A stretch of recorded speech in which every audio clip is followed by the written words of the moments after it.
नमस्कार दोस्तों, स्वागत है आपका विक्ट्री स्टडी पॉइंट में। आज हम लोग बात करने जा रहे हैं, हमारा जो चैप्टर भी चल रहा है ईंटें, मनके तथा अस्थियां 12th क्लास का, इसके तीसरे पार्ट के बारे में। ठीक है, दो पार्ट अभी तक हम कवर कर चुके हैं। अगर आपने उनको नहीं देखा है तो उन्हें देख लीजिए, उसके बाद इसको देखना है। हम लोग अभी तक मोहनजोदड़ो तक कवर कर चुके हैं। ठीक है, मोहनजोदड़ो तक हमने इसको पूरा कर लिया है, जो तीसरा हमारा टॉपिक था एनसीईआरटी का। और अब हम लोग चौथे टॉपिक को करने जा रहे हैं, जो है सामाजिक विभिन्नताओं का अवलोकन। ठीक है, सामाजिक विभिन्नताओं का अवलोकन, ये बहुत ही इंपॉर्टेंट है। सामाजिक विभिन्नताओं का अवलोकन, जैसे आज के समय में विभिन्नताएं समाज में हैं, जैसे कुछ जाति के आधार पर,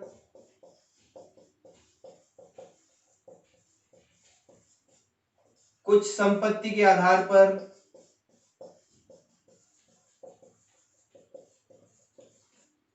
एवं कुछ वैभव के आधार पर।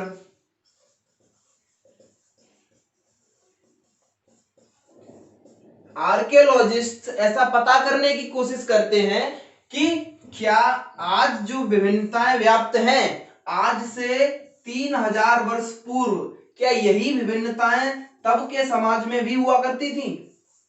जो विभिन्नताएं आज हैं, या किसी अन्य प्रकार की विभिन्नता हुआ करती थी? ठीक है, या उस समय का समाज जो था उसमें कोई विविधता नहीं थी, वो बिल्कुल कैसा था? समान था। कैसा था? अविकटित था। ठीक है, ये जानने की कोशिश करते हैं। तो इसके लिए आर्कियोलॉजिस्ट ने मेनली दो चीजों का उपयोग किया है, या दो प्रक्रियाओं का उपयोग किया है, या दो उन्होंने ऐसे टॉपिक्स लिए हैं जिनसे पता चल सकता है कि क्या उस समय के समाज में सामाजिक विभिन्नताएं व्याप्त थी। एनसीईआरटी में दे रखा है, पहला टॉपिक है इसका, क्या है? शवाधान। ठीक है, तो पहले शवाधान के बारे में बात करते हैं, उसके बाद बात करेंगे दूसरा टॉपिक जो दे रखा है विलासिता की वस्तुएं, उसके बारे में। तो पहला टॉपिक क्या कहता है? पहला टॉपिक कहता है कि हड़प्पा सभ्यता के लोगों को आमतौर पर किसमें दफनाया जाता था? आमतौर पर गर्तों में दफनाया जाता था। अगर आपके नहीं पता है कि गर्त क्या होता है, तो गर्त का अर्थ होता है कि जो जमीन होती है उसमें गड्ढा करना, उसमें खुदाई करना, गड्ढा करके उसमें मृतक को दफनाकर और उस पर ऊपर से मिट्टी डाल देना। ठीक है, ये गर्त होता है, मिट्टी को खोद करके गड्ढा करना। गर्त और गड्ढा एक ही चीज है। ठीक है, गर्त और गड्ढा। तो इनको क्या था, किसमें दफनाया जाता था? आमतौर पर इन व्यक्तियों को गर्तों में दफनाया जाता था। इसमें थोड़ा सा बताया गया है मिस्र की सभ्यता के बारे में। मिस्र की सभ्यता के बारे में आप लोगों ने 11th क्लास में पढ़ा होगा हिस्ट्री में। मिस्र की सभ्यता के बारे में थोड़ा सा उसमें बताया गया है, मेसोपोटामिया वाले जो चैप्टर है उसमें, कि जो मिस्र की सभ्यता थी उसमें क्या मिले हैं? पिरामिड्स मिले हैं, पिरामिड। और जो पिरामिड हुआ करते थे उनमें वहां पर क्या किया जाता था? वहां पर उनमें मृतकों को दफनाया जाता था। ठीक है, मृतकों को दफनाया जाता था, और वहां पर मृतकों के साथ पिरामिड्स जब उनकी खुदाई हुई, आर्कियोलॉजिस्ट ने उनको जब खोदा, उनको जब अपनी स्टडी के लिए उनका अध्ययन किया, तो उसमें उन्हें ऐसी ऐसी चीजें मिली, जैसे मान लीजिए उनको मिला सोना, नंबर 2 चांदी, नंबर 3 हीरे, नंबर 4 वहां पर उनको घोड़े भी मिले। घोड़ों के क्या मिले हैं? स्केलेटन्स मिले हैं, जिनको कंकाल बोलते हैं, घोड़ों के कंकाल मिले। ठीक है, नंबर 5 बकरी, बकरी की कंकाल मिले। नंबर 6 वहां पर मृतकों के साथ साथ जो मृतक, अगर कोई राजा है, ठीक है, राज परिवार से है, तो वहां पर जब कोई राजा मर जाता था उसके साथ में दास और दासी, इनको भी मारकर दफना दिया जाता था। क्यों दफना दिया जाता था, इसके पीछे कारण क्या था। एनसीईआरटी ने ये जो मिस्र का एक छोटा सा पॉइंट एनसीईआरटी ने हमारे उसमें डाला है, तो क्यों डाला है, इसलिए डाला है, ये बताना चाहता है कि मिस्र के जो लोग थे उनका विश्वास था कि मृत्यु के उपरांत क्या होता है, मृत्यु के उपरांत भी जीवन होता है, जीवन। और उस जीवन को जीने के लिए, उस जीवन में रहने के लिए वो जो मृतक है उसको आभूषणों की आवश्यकता पड़ेगी, उसको घोड़ों की आवश्यकता पड़ेगी, उसको खाने के लिए बकरी की भी आवश्यकता पड़ेगी, अपनी सेवा के लिए दास और दासियों की भी आवश्यकता पड़ेगी। इनके साथ साथ एक चीज और थी जिसे दफनाया जाता था, रोजमर्रा की वस्तुएं। ठीक है, रोजमर्रा की वस्तुओं को भी उनके साथ दफनाया जाता था। ठीक है, तो क्या था, मिस्र के लोगों का विश्वास था कि मृत्यु के बाद भी जीवन होता है। और ये जो मिस्र की जो सभ्यता थी, ये जो पिरामिड मिस्र के मिले हैं, वो क्या थे, वो हड़प्पा सभ्यता के समकालीन थे। जी हाँ, वो हड़प्पा सभ्यता के समकालीन थे।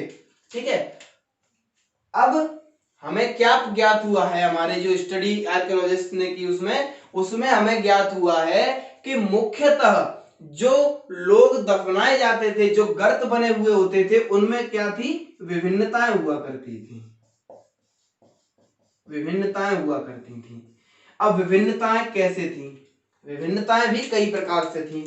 क्या विभिन्नता थी, पहली विभिन्नता तो यह है कि उन लोगों को, किसी को तो कच्चे गर्त में दफना दिया गया था, किसी को पक्की ईंटों से बने हुए गर्त में दफनाया जाता था। ठीक है, किसी के साथ तांबे के दर्पण दफनाए गए थे, जो कि कुछ इस प्रकार का था। आपके एनसीईआरटी में इसका फोटो भी दे रखा है। ठीक है, तांबे के दर्पण, और उनके साथ क्या था, मिट्टी के मृदभांड भी उनके साथ दफनाए गए थे, कुछ इस प्रकार के ऐसे हुआ करते थे। ठीक है, कुछ ये भी दफनाए गए, मतलब क्या है, कच्ची मिट्टी के कुछ तो थे गर्त, और कुछ पक्की मिट्टी से बने हुए थे। कुछ गर्त जो थे उनमें क्या था, तांबे के जो दर्पण थे उनको दफनाया गया साथ में, और कुछ के साथ में ये दफनाया गया, इसको बोलते हैं मृदभांड। ये मिट्टी के हुआ करते थे।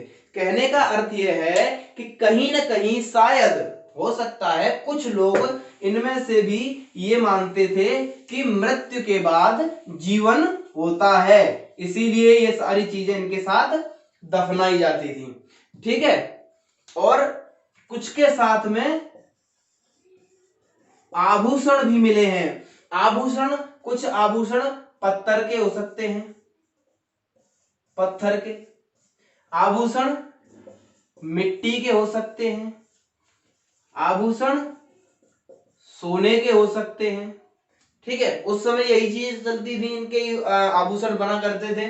तो अमूमन ज्यादातर गर्तों से जो आभूषण मिले हैं वे किसके मिले हैं, पत्थर या मिट्टी के आभूषण। किसके मिले हैं भाई, पत्थर या मिट्टी के आभूषण। सोने के आभूषण अमूमन कम या किसी किसी गर्त से ही मिले हैं। कहने का अर्थ यह है कि जिनमें सोने के आभूषण मिले हैं वे लोग संभवतः धनी व्यक्ति होंगे,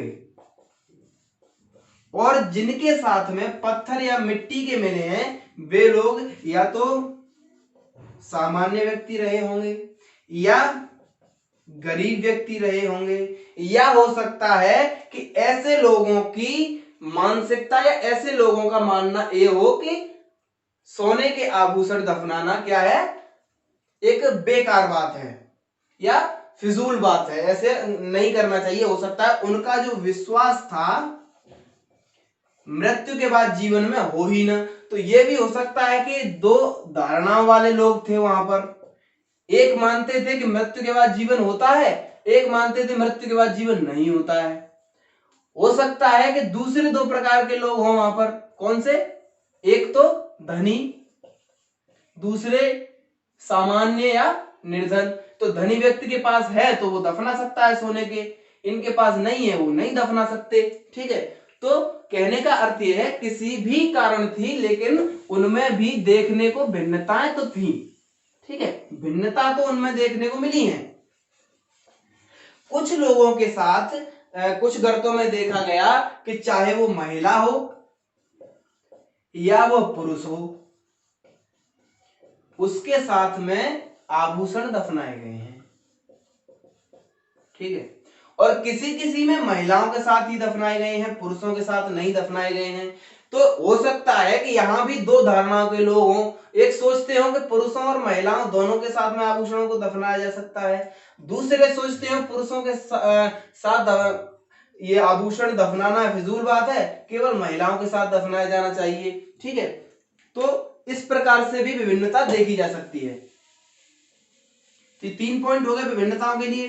ठीक है, चौथा पॉइंट ये है कि कुछ जो कब्र थे उनमें मृतकों को, जो मैंने बता दिया आपको कि तांबे के दर्पण के साथ दफनाया गया था। ठीक है, और कुछ को मर्तवानों के साथ साथ दफनाया गया था। एक जिक्र किया है उसमें कि हड़प्पा सभ्यता में, जो हड़प्पा था वहां पर खुदाई की गई 1980 के दशक में, 1980 के दशक में खुदाई की गई। तो वहां पर एक व्यक्ति की खोपड़ी के पास से, स्केलेटन के पास से, उसकी जो खोपड़ी होती है उसके पास से 3 शंखों की माला मिली है। 3 शंखों की माला या 3 शंखों के छल्लों की माला, ये इस प्रकार का एक उपरत्न एक होता है ये शंख, उसकी मिली है। ठीक है, तो कहा जा सकता है कि इस प्रकार के वो भी एक उदाहरण में लिया जा सकता है। जैसे हम अगर एक इस प्रश्न का उत्तर लिख रहे हैं कि समाधान पर कोई प्रश्न आया है तो उसमें हमने उत्तर में 3 पॉइंट डाल दिए। ठीक है, उसके बाद उन पॉइंट्स को प्रूव करने के लिए हम लोग इस उदाहरण को ले सकते हैं। ये उदाहरण अगर आपने उसमें लिखा तो आपका नंबर कहीं नहीं जाने वाला, ये बहुत अच्छा इंप्रेशन एग्जामिनर पर डाल देगा और आपको पूरा नंबर मिलेगा। ठीक है, तो इस प्रकार के उदाहरणों को आपको ध्यान रखना है। उसके बाद में हम लोग कह सकते हैं कि जो हड़प्पा के लोग थे, अगर ओवरऑल देखा जाए तो हड़प्पा के लोगों का मृतकों के साथ में क्या बहुमूल्य वस्तुओं को दफनाने में विश्वास नहीं था। वस्तुएं तो दफनाते थे लेकिन मिट्टी की, पत्थर की, ठीक है, सेल खड़ी की बहुमूल्य वस्तुओं को ज्यादा दफनाते थे, ऐसा देखा नहीं गया है। तो ये समाधान वाला हमारा यहां पर कंप्लीट हो गया। अच्छा, क्वेश्चन इस प्रकार से इसमें बनता है, कभी 3 नंबर का प्रश्न बन जाता है। तो प्रश्न इस प्रकार से बनता है कि क्या शवाधान हड़प्पा सभ्यता की सामाजिक विभिन्नताओं का अवलोकन करते हैं? ठीक है, स्पष्ट कीजिए या समझाइए, समझाइए। या वो आगे से क्या हटा देगा, केवल एक स्टेटमेंट देगा। स्टेटमेंट क्या देगा? शवाधान सामाजिक विभिन्नताओं का अवलोकन करते हैं, या हड़प्पा सभ्यता में शवाधान सामाजिक विभिन्नताओं का अवलोकन करते हैं। ठीक है, करते हैं यहां पर लगा देगा ऐसे, फिर कर देगा स्पष्ट कीजिए। कुछ नहीं करना इसमें, जो मैंने बताया है आपको 3-4 पॉइंट डाल दीजिए। ठीक है, 3-4 पॉइंट डाल दिए जो बताए हैं अभी। उसके बाद में जो मैंने उदाहरण बताया कि 1980 के दशक में हड़प्पा में जो खुदाई हुई उसमें क्या मिला, शंखों की माला मिली, छल्लों की, उसके बारे में आपको उदाहरण में बता देना है। तो आपके 3 नंबर आराम से पक्के हो जाएंगे। ठीक है, बिल्कुल एग्जामिनर इसमें नंबर आपके काट ही नहीं पाएगा। अब बात करते हैं दूसरे पॉइंट की। दूसरा पॉइंट है हमारा विलासिता की वस्तुओं की खोज। विलासिता की वस्तुओं की खोज। ठीक है, विलासिता की जो वस्तुएं थी सामाजिक विभिन्नताओं को पहचानने की एक अन्य विधि थी। अब अन्य विधि कैसे थी? देखिए, विलासिता की जो वस्तुएं थी उनको 2 पार्ट में डिवाइड किया गया है। ठीक है, पहले पार्ट में जो डिवाइड किया गया है वो है रोजमर्रा के उपयोग की वस्तुएं। रोजमर्रा में उपयोगी। ठीक है, पहली वस्तु है रोजमर्रा में उपयोग की वस्तुएं, और जो दूसरी है वो है विलासिता की वस्तुओं में, जो ऐसी वस्तुएं जिन्हें आसानी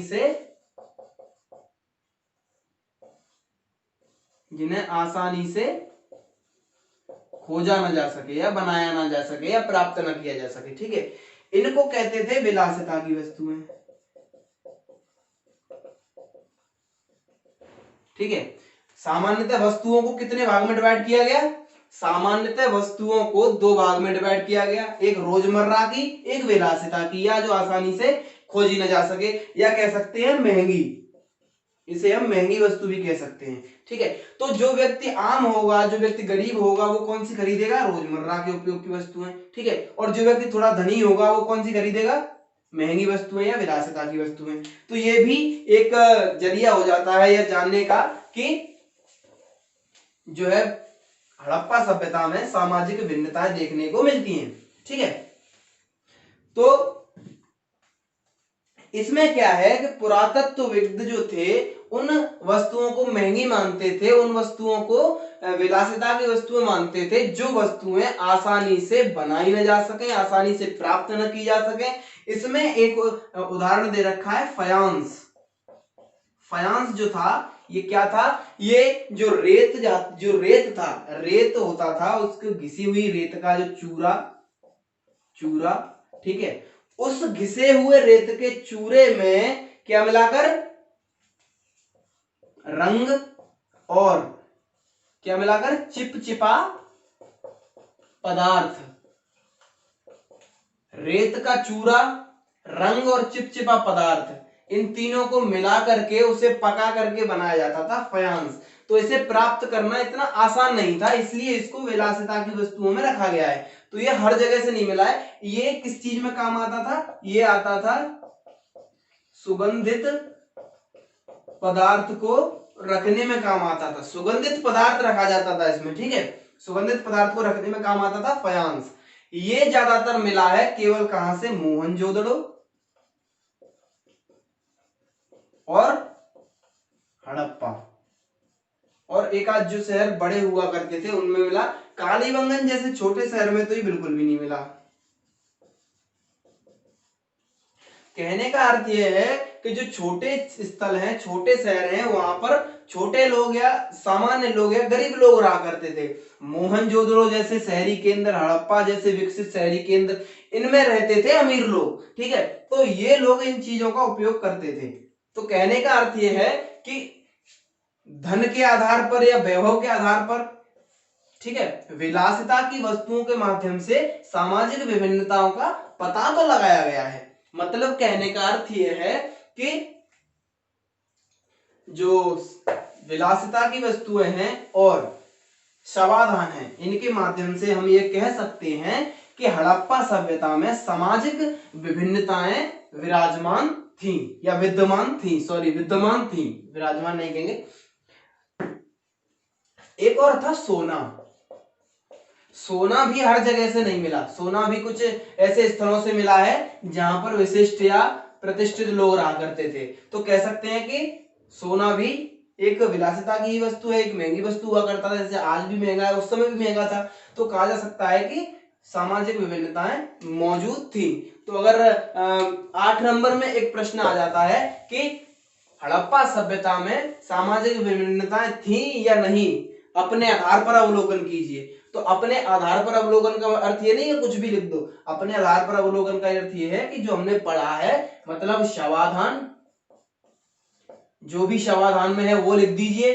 विलासिता की वस्तुएं, विलासिता की वस्तुएं जो पढ़ा विलासिता की वस्तुओं में वो लिख दीजिए, जो उदाहरण हमने पढ़े वो लिख दीजिए। ठीक है, और फिर जो हमने पॉइंट्स लिखे उनके माध्यम से यह इंटरकनेक्ट कर दीजिए कि सामाजिक विभिन्नताएं देखने को मिलती हैं। ठीक है, आराम से आपको अगर 8 नंबर का क्वेश्चन है, अगर आप इसके पॉइंट, इसके 4 पॉइंट्स, इसके 4 पॉइंट्स, 8 पॉइंट्स हो गए, इसमें से एक उदाहरण, इसमें से एक उदाहरण, ठीक है, 10 हो गए टोटल।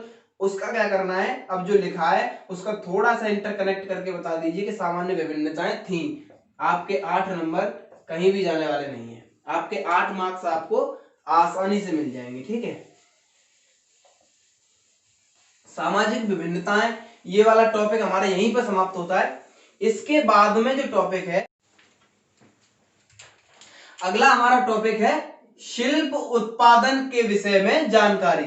मतलब शिल्प उत्पादन क्या होता है? शिल्प उत्पादन का अर्थ होता है कि मनके बनाना। ठीक है, किसी भी प्रकार का शिल्प कार्य करना, जैसे मनके बनाना है, या शंख की जो है कटाई है, शंख की कटाई। ठीक है, धातुओं से मनके या कोई अन्य वस्तु बनाना, या किसका, वहां पर मोहर जो थी, मोहरों का निर्माण करना, या बाट जो हुआ करते थे, बाट बनाना, ये सारे कार्य किसके अंतर्गत आते थे? शिल्प उत्पादन के अंतर्गत आते थे। ठीक है, और आपको पता हो न पता हो तो मैं बताऊं कि जो सिंधु घाटी सभ्यता थी, उसका शिल्प उत्पादन का सबसे महत्वपूर्ण केंद्र जो था वो था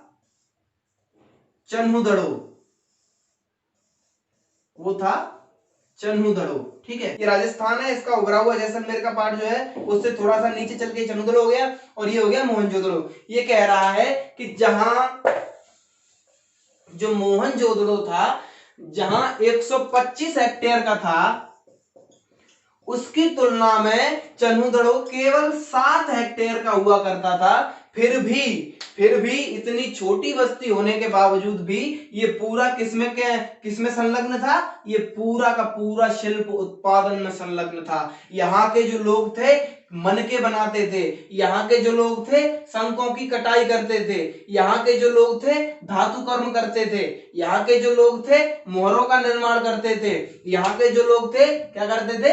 बाट बनाते थे। ये पूरा का पूरा एरिया, ये पूरा का पूरा जो चन्हुदड़ो था, जो हमने अभी देखा मैप में, वो पूरा चन्हुदड़ो शिल्प उत्पादन में लगा हुआ था। अगर एक नंबर में बहुत बार ये क्वेश्चन आ जाता है कि हड़प्पा सभ्यता के एक ऐसे स्थल का नाम बताइए जो कि पूरी तरह से शिल्प उत्पादन में संलग्न था, तो बिल्कुल कंफ्यूज नहीं होना है, सीधा क्या लगाना है?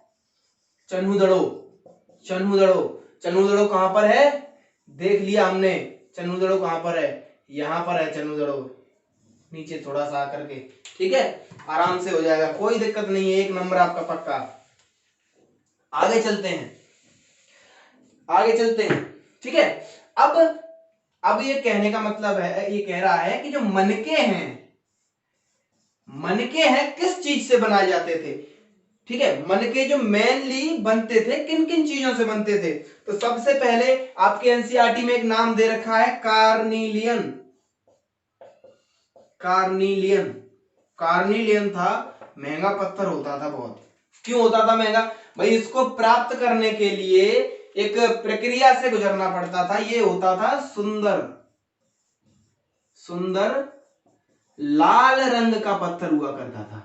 ठीक है, ये सुंदर लाल रंग का पत्थर हुआ करता था, और इस पत्थर को बनाने के लिए क्या करना पड़ता था? इसका जो लाल रंग था, ये लाल रंग प्राप्त कैसे होता था? एक पीले रंग का पदार्थ होता है, कार्निलियन का पीले रंग का पदार्थ होता है। उस पदार्थ को क्या करके, उस पदार्थ को पकाकर, और ये पीला पदार्थ क्या है? कार्निलियन का कच्चा माल है। इस पदार्थ को पकाकर मनकों के विभिन्न चरणों में इसको लाल रंग प्राप्त होता था।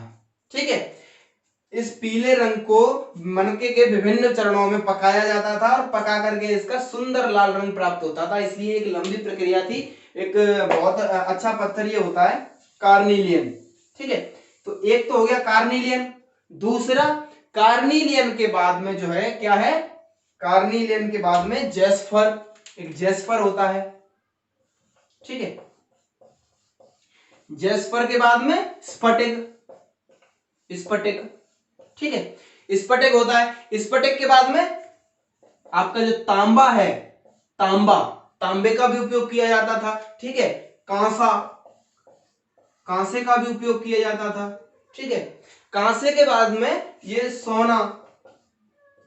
सोने का भी उपयोग किया जाता था, और शंख एवं फयांस, जिससे अभी हमने देखा था कि बर्तन, जो विलासिता की वस्तु में जो बर्तन थे वो बनाए जाते थे। साथ ही साथ में इसमें किसका उपयोग होता था? पकी हुई मिट्टी। अब एक चीज और है इसमें जो हमने अभी तक नहीं बताया, वो है क्या है? सेल खड़ी, जो अभी बोलते हैं ना खड़ी, जो खड़िया होती है, जो चौक बने होते हैं, वो सेल खड़ी से ही चौक बने होते हैं, ठीक है। तो सेल खड़ी से मन के बनाना सबसे सरल था। क्यों सरल था? क्योंकि ये एक ऐसा पत्थर था जिसको आसानी से तोड़ा जा सकता था, आसानी से तोड़कर इसका मन का बनाया जा सकता था। पहले क्या होता था कि इसके कोई भी शेप देने के लिए इसको, कोई मान लीजिए ऐसा पत्थर है, ठीक है, आयताकार, अब उसको कोई शेप देना है तो वो लोग क्या करते थे, मान के चलिए इसको बनाना है कुछ इस प्रकार का बनाना है, ऐसे ऐसा बनाने के लिए क्या करते थे, इसको काट दिया, ठीक है, इसको काट दिया, ठीक है, इसको काट दिया और इसे काट दिया, ये बन गया। इस प्रकार की सीधी सीधी संरचना अगर कोई बनानी है, चतुर्भुजाकार है, आयताकार है, तो इस प्रकार की संरचना ऐसे काटकर बनाई जा सकती थी। लेकिन यदि इन संरचनाओं को थोड़ा सा ऐसे बनाना है, इस प्रकार से कुछ ऐसे करके बनाना है कोई मन का, ऐसा मन का बनाने के लिए दिक्कतें आएंगी। इन लोगों ने क्या तकनीक अपना ली कि इन्होंने सांचे बनाना शुरू कर दिया, सांचे। अब ये सांचे बनाने लगे, सांचे बना करके ये क्या करते थे, जो सेल खड़ी है इस पत्थर का चूरा करते थे, चूरन बनाते थे, ठीक है, उसको क्या करते थे, गीला करते थे, गीला करके और जो लेप मिलता था उस लेप को इस सांचे में भर के उसको एक ऐसा शेप दे देते थे, जिस भी शेप का ये सांचा होता था, फिर उसे सुखा देते थे। तो आसानी से वैसी आकृतियां मिलने लगी जैसी आकृतियां पहले नहीं बनती थी, ठीक है, पहले ऐसी आकृतियां नहीं बनती थी, ठीक है, कोई दिक्कत नहीं है, आराम से हो जाएगा। अब बात करते हैं कि ये मन के बनते किन किन प्रकार के थे, ठीक है। क्या था, कुछ मन के जो थे उनको दो से अधिक पत्थरों को जोड़कर बनाया जाता था, दो से अधिक पत्थरों को जोड़ करके बना दिया जाता था। जैसे इधर ये एक मन का बनाना है, इसमें इधर वाला ये पार्ट हो गया, ये स्फटिक का हो गया, ठीक है, बीच में ऐसे करके यूं कर दिया तो ये बीच वाला पार्ट हो गया किसका, कार्निलियन का हो गया, ठीक है, और इधर वाला ये बचा, इसको ले लिया, ये जैस्पर का हो गया, ठीक है। 3 पत्थर मिल गए, मन का तैयार हो गया। कभी कभी क्या करते थे, अब ये 3 पत्थर तो मिल गए, मन का तैयार हो गया, इसमें भी इसे और सुंदर बनाने के लिए इस पर सोने का टोप चढ़ा देंगे। तो मतलब इधर से लगा दिया सोना, इस पे इधर से लगा दिया सोना, अब ये बन गया मन का 3 पत्थर और ये सोना, यही हो गया विलासिता की वस्तुओं में आ गया ये मन का, ठीक है। तो इस प्रकार से बनाए जाते थे। कुछ साधारण होते थे, उन्हें कैसे बनाया जाता था, सीधा सेल खड़ी ली, उसे इधर उधर से तोड़ा और मनके में तैयार कर दिया। कुछ मिट्टी को पकाकर भी बनाए जाते थे, ठीक है। अब बात करते हैं कि इनको बनाया जाता था तो किस प्रकार से बनाया जाता था। अब थोड़ी सी और देखते हैं कि ऐसे बन गया। अब इसमें क्या करते थे, ये इसमें रेखा चित्र भी बनाते थे, रेखा चित्र बनाकर इनको थोड़ा अनोखा बना दिया जाता था, इनमें ये और भी चित्रकारी कर दिया करते थे, ठीक है। तो इस प्रकार से इनको अच्छा अच्छा रूप दिया जाता था, ठीक है। अब सेल खड़ी जो था, मैंने बताया आपको, सेल खड़ी पर आसानी से कार्य हो जाता था इस प्रकार का, तो सेल खड़ी सबसे आसान पत्थर माना जाता था, ठीक है। अब पहले क्या किया जाता था, इसको बनाने की प्रक्रिया के बारे में जानते हैं। प्रक्रिया, किसको बनाने की प्रक्रिया, मनका बनाने की प्रक्रिया। ठीक है, प्रक्रिया क्या थी? पहले प्रस्तर पिंड को तोड़ा जाता था। अब भैया प्रस्तर पिंड क्या होता है? कंफ्यूजन डाल देगा। कंफ्यूजन का डालेगा? प्रस्तर पिंड का अर्थ होता है पत्थर। जी हाँ, ये पत्थर के पिंड की ही बात चल रही है। छोटा सा पत्थर का जैसे होता है ना, टुकड़ा इतना बड़ा ले लिया, उसी को बोल रहा है ये प्रस्तर पिंड। ये होता है पत्थर। ठीक है, इसमें कंफ्यूजन नहीं करना। पत्थर के पिंड को तोड़ दिया, छोटे छोटे टुकड़ों में डिवाइड कर दिया, उसके बाद में शल्क निकालकर इनको क्या दिया जाता था? शेप दिया जाता था, मतलब इनको आकार दिया जाता था। ठीक है, इनको आकार दिया जाता। शल्क निकालकर मतलब, शल्क निकालकर का मतलब है नक्काशी कर, इनकी नक्काशी करके, मतलब इस पे कारीगरी करके इसको एक आकार, एक रूप दिया जाता था। उसके बाद क्या किया जाता था? उसके बाद इसमें छेद कर दिया जाता था, जैसे ऐसा बना दिया। अब क्या बचा? अब इसमें यहां से और डायरेक्ट ऐसे करके क्या कर दिया? छेद कर दिया। ये आपका मनका तैयार हो गया, मनका तैयार। ठीक है, ये चीज हो गई। इस चीज में कंफ्यूजन नहीं करना, आराम से हो जाएगा। ठीक है, अब क्या है, ये क्या करता था? ये बन गया आराम से। अब इसको एक एक मनके को लेकर के धागे में पिरो दिया जाता था, और उससे क्या बनती थी? उससे मालाएं बनती थी, उससे गहने बनते थे। ठीक है, कंफ्यूजन की बात कहीं भी नहीं है। मनके की प्रक्रिया हमने जान ली, मनके किस किस तरह के बनते थे जान लिए। ठीक है, कैसे बनते थे, किन किन चीजों से बनते हैं, और जिनका मुख्य केंद्र शिल्प उत्पादन का क्या है वो भी जान लिया। और बता देता हूं एक बार, चन्नू दड़ो इसका मेन जो है। ठीक है, अब एक स्टेटमेंट दिया हुआ है कि छेद करने के प्रमाण कहां से मिले हैं? छेद करने के प्रमाण हमें कहां से मिले? तो छेद करने के प्रमाण पहला तो भैया कहां से मिलेंगे? चन्नू दड़े से तो मिलेंगे, चन्नू दड़ों से मिले हैं। नंबर 2 कहां से मिले हैं? लोथल से मिले हैं। नंबर 3 कहां से मिले हैं? हाल ही में मिले हैं धौलावीरा से, हाल ही में धौलावीरा से भी मिले हैं। ठीक है, अब बात करते हैं नागेश्वर एवं बालाकोट की। ये दोनों ही क्षेत्र जो थे कहां पर थे? ये दोनों क्षेत्र समुद्र के तट पर थे, समुद्र के तट पर।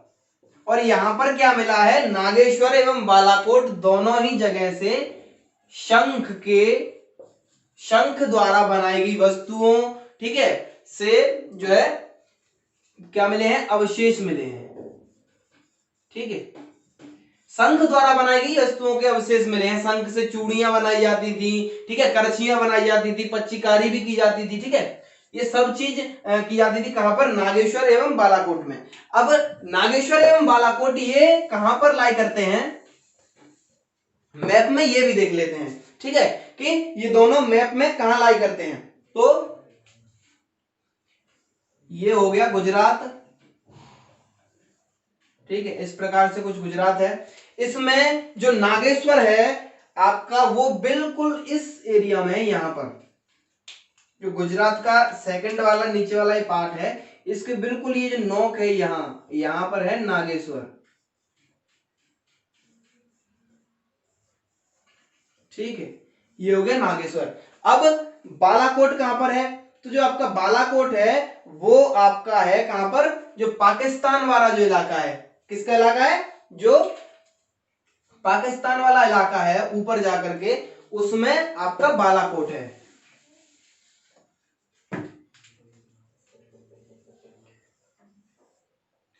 ये गुजरात का, ये दोनों हो गए ऐसे करके। तो यहां पर बालाकोट इस जगह पर है, यहां ये हो गया बालाकोट। ठीक है, दोनों को देख लिया हमने कि नागेश्वर कहां पर है, बालाकोट कहां पर है। इन पर क्या था, नागेश्वर और बालाकोट दोनों समुद्र के किनारे हैं, तो शंख जो है कहां मिलता है, समुद्र में मिलता है, समुद्र में शंख मिलता है। तो ये दोनों ये क्षेत्र थे वो क्या थे, शंख उत्पादन के बहुत ही बड़े केंद्र हुआ करते थे। अगर एक नंबर में क्वेश्चन आता है कि शंख उत्पादन के मुख्य केंद्र कौन से थे, शंख उत्पादन के मुख्य केंद्र कौन से थे, नागेश्वर एवं बालाकोट। ठीक है, छिद्र करने के कहां से प्रमाण मिले, छिद्र करने के प्रमाण कहां से मिले, चन्हुदड़ों से मिले, लोथल से मिले, धौलावीरा से मिले। ठीक है, और शिल्प उत्पादन का सबसे महत्वपूर्ण केंद्र कौन सा था, चन्हुदड़ों था। ठीक है, इसी प्रकार यह भी संभव है कि जैसे हमने क्या देखा, हमने देखा कि ज्यादातर फायांस की जो वस्तुएं थी कहां मिलती हैं, मोहनजोदड़ो। ठीक है, और हड़प्पा, कभी कभी इन शहरों में धौलावीरा इत्यादि में भी देखने को मिल जाती हैं।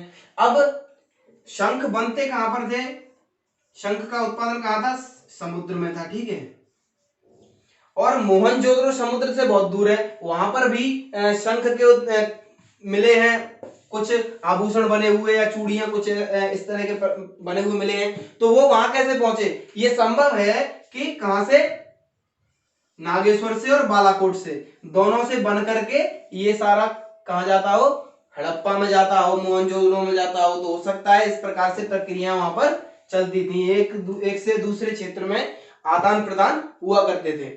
इसका शिल्प उत्पादन वाले का एक छोटा सा एक टॉपिक बचता है, सब टॉपिक जो है उत्पादन केंद्रों की क्या पहचान।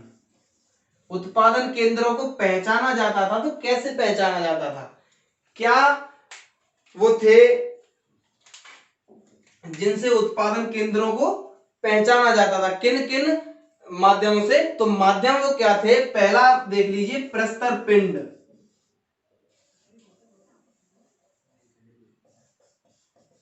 प्रस्तर पिंड मतलब पत्थर के पिंड। ठीक है, दूसरा पूरे शंख, पूरे शंख। नंबर तीन क्या है, अपूर्ण वस्तुएं। नंबर 4 कटे हुए शंख। नंबर 5 त्याग दी गई वस्तुएं। कितने हो गए, 5 हो गए। कौन कौन से, प्रस्तर पिंड, पूरे शंख, अपूर्ण वस्तुएं, कटे हुए शंख, त्याग दी गई वस्तुएं, एवं एक और था, छठवां क्या था, औजार, जिन औजारों से बनाया जाता था इनको।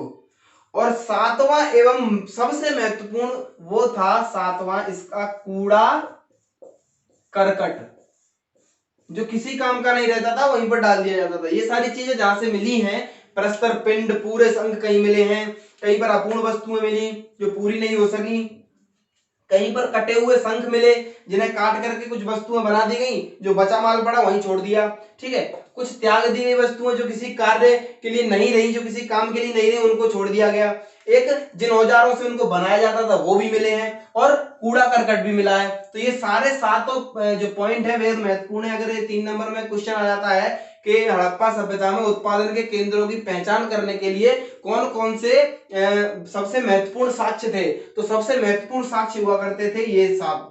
एक बार इनको देख लीजिए, इनको लिख लीजिए, आराम से इनको पढ़ लीजिए, क्योंकि ये बहुत महत्वपूर्ण है। ठीक है, 3 नंबर में या 1 नंबर में कभी कभी किसी भी तरीके से क्वेश्चन इसका आ सकता है। ठीक है, ये टॉपिक लगभग हमारा पूरा हो चुका है। ठीक है, हड़प्पा सभ्यता, जो हड़प्पा और मोहनजोदड़ो, जो हड़प्पा था और मोहनजोदड़ो था, इन दोनों में भी ये शिल्प कार्य किया जाता था। अगर हम कहें कि इसका मुख्य केंद्र कौन सा था, तो वो कौन सा था, वो हम देख ही चुके हैं, चन्हुदड़ो था। लेकिन ये नहीं है कि मुख्य केंद्र वो है तो केवल वहीं पर उत्पादन किया जा रहा है। हड़प्पा में भी कुछ कच्चा माल ला करके उत्पादन होता है, मोहनजोदड़ो में भी कुछ कच्चा माल ला करके। इसका कैसे पता चला, इसका इसी से पता चला कि यहाँ पर वो जो 7 घटक अभी हमने देखे, जो 7 साक्ष्य हमने देखे, के उत्पादन केंद्रों की पहचान के साथ कौन कौन से साक्ष्य थे, उनमें से कुछ साक्ष्य यहाँ पर भी पाए गए हैं। इसलिए ऐसा कहा जा सकता है कि हड़प्पा और मोहनजोदड़ो में भी शिल्प कार्य होता था। तो ये टॉपिक हमारा यहीं पर खत्म होता है। ठीक है।